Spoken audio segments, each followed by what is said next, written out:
Singareni dependent ఉద్యోగుల గరిష్ట వయోపరిమితిని 40 సంవత్సరాలు పెంచుతూ సింగరేణి సంస్థ ఉత్తర్వులు జారీ చేసిందని INTUC secretary general Janak Prasad వినతి మేరకు ఈ నిర్ణయం తీసుకుందని స్థానిక ఐఎన్టీయూసీ కార్యాలయంలో ఏర్పాటు చేసిన విలేకరుల సమావేశంలో central committee vice president Kampalli Sammaiah అన్నారు.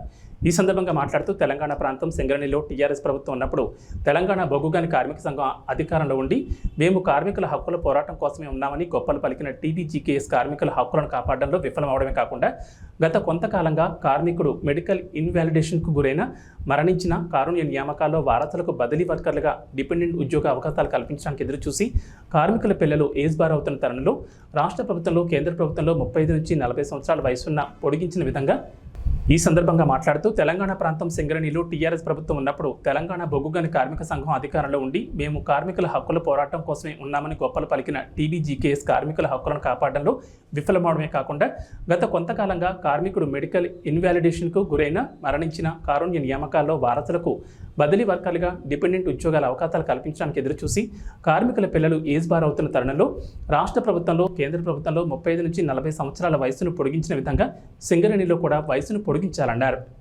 మరి అదే కాదు 35 సంవత్సరాల నుండి 40 సంవత్సరాలు ఏజ్ పెంచినట్టయితే మా కార్మికుల పిల్లలకు ఉద్యోగాలు వస్తాయని చెప్పేసి మరి రేవంత్ రెడ్డిని రిక్వెస్ట్ చేసిన మేరకు ఆయన ఖచ్చితంగా జనక్ ప్రసాద్ గారి మాట మీద ఆయన హామీ ఇవ్వడం జరిగింది.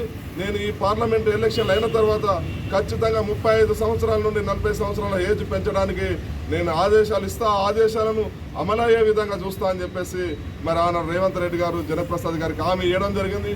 మరి ఆ హామీని ఈరోజు అన్న మాట నిలబెట్టుకొని నిన్న మరి సెక్రటరీ జనరల్ గారికి మాట మీద మరి 35 సంవత్సరాల నుండి 40 సంవత్సరాలు పెంచడానికి మరి సర్క్యులర్ ఇవ్వడం జరిగింది. ఇది ఐఎన్టీయూసీ ఘన విజయం. కేవలం జనక్ ప్రసాద్ గారు పలుమార్లు మరి రాష్ట్ర ముఖ్యమంత్రి, రాష్ట్ర గృహ నిర్మాణ శాఖ మంత్రి పొంగులేటి సుధాకర్ శ్రీనివాసరెడ్డిని, మరి అదేవిధంగా ఐటీ శాఖ మంత్రి శ్రీధర్ బాబు గారిని, మరి అదేవిధంగా ఇక్కడ ఉన్నటువంటి స్థానిక ఎమ్మెల్యేలైన వినోద్ వివేకుల గారినే కాకుండా సిఐఎండిని డైరెక్టర్లతోని పలుసార్లు చర్చలు జరిపి ఆ చర్చల ఫలితమే ఇవాళ నిన్న 35 సంవత్సరాల నుండి 40 సంవత్సరాల సర్క్యులర్ ఇష్యూ అయిందని చెప్పేసి ఈ సందర్భంగా తెలియజేస్తున్నాం. కార్మికులు ఐఎన్టీయూసీ ఎప్పుడు కూడా కార్మికుల పక్షాన నిలబడుతుంది, కార్మికుల కోసం పనిచేస్తుంది, కార్మికుల హక్కుల రక్షణ కోసం పనిచేస్తుంది. కార్మికులందరూ ఇది గమనించాలి. ఏది ఊకర్దంపుడు ఉపన్యాసాలు ఇచ్చి కార్మికుల సమస్యలు పట్టించుకోకుండా పోయే సంఘం కాదు.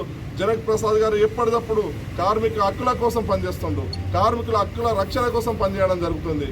ఏదైతే నూతనంగా కార్మికుల పిల్లలకు ఏ విధంగానైతే ఉద్యోగాలు రావాలి, అనుబంధ సంస్థలు ఏ విధంగా ఏర్పాటు చేయాలి, సింగరేణిలో మూతపడుతున్న గనులను స్థానంలో కొత్త గనులను ఏ విధంగా తీసుకురావాలి, మరి ఈ విధంగా మరి ఆలోచన చేస్తూ మరి సింగరేణి సంస్థ డెవలప్మెంటే కాకుండా కార్మికులను కూడా ఎక్కువ మందిలో ఉపాధి అవకాశాలు రానికి మరి కార్మికుల సంఖ్యను పెంచడానికి కూడా ప్రయత్నం చేస్తున్నారు. మరి అదేవిధంగా ఈనాడు ఆయన మరి రాష్ట్ర అడ్వైజరీ బోర్డు చైర్మన్ అయిన తర్వాత కూడా మరి కనీస వేతనాలను మరి అసంఘటిత కార్మికులకు ఏ విధంగా ఆలోచన అమలు చేయాలి, మరి ఏ విధంగా అసంఘటిత కార్మికులకు న్యాయం జరగాలని దాని మీద ఆయన నిరంతరం ఆలోచిస్తాను. కాబట్టి మరి కార్మికులు, ప్రజలు ఇదంతా గమనించి కాంగ్రెస్ పార్టీకి, ఐఎన్టీయూసీకి మీ సంపూర్ణ మద్దతు తెలియజేసి మరి భవిష్యత్తులో మన హక్కులు సాధించడానికి తోడ్పడతారని చెప్పేసి ఈ సందర్భంగా మరి విజ్ఞప్తి చేస్తున్నారు. సమస్యలకు ఎక్కడికెక్కడ పేరుకపోయిన సందర్భాలు ఉన్నాయి. నిన్న మొన్న ఏరియా హాస్పిటల్కి పోతే ఒక కార్మికుని హాస్పిటల్ పంపిస్తే అక్కడ సింగరేణి డబ్బులు కట్టలేదని చెప్పి పట్టిన సందర్భాలు లేవు. అంటే ఏదైతే కార్మిక వర్గం పేరు చెప్పుకున్నటువంటి ఏఐటీయూసీ యజమాన్యం తొత్తుగా మారి కార్మిక పక్షాన ఎలాంటి డిమాండ్ సాధించకపోవడం శోషనీయంగా మేము భావిస్తూ రేపు కార్మిక పక్షాన ఏఐటీయూసీ ఏదైతే గెలిచిందో పూర్తిగా యజమాన్యం పక్కలో వండి కనీసం కార్మిక వర్గానికి ద్రోహం చేస్తానని చెప్పి మేము ఐఎన్టీయూసీ ద్వారా ఏఐటీయూసీని హెచ్చరిస్తున్నాం. ఇదే విధంగా చూస్తే కొంతమంది కార్మికుల దగ్గర డిప్రెషన్ ద్వారా పంపిస్తా అంటే నిన్న మొన్న సూపర్వైజర్లు వర్క్షాప్లో కావచ్చు, ఓసీలలో కావచ్చు, వాళ్ళను 1 అవర్ జీతం వేతనంలో కోత పెట్టి యజమాన్యం కార్మిక వర్గానికి తీరని ద్రోహం చేస్తుంది. ఇది నిమ్మకు నీరెత్తినటువంటి ఏఐటీయూసీ నాయకులు దాన్ని కనబడట్లేదా?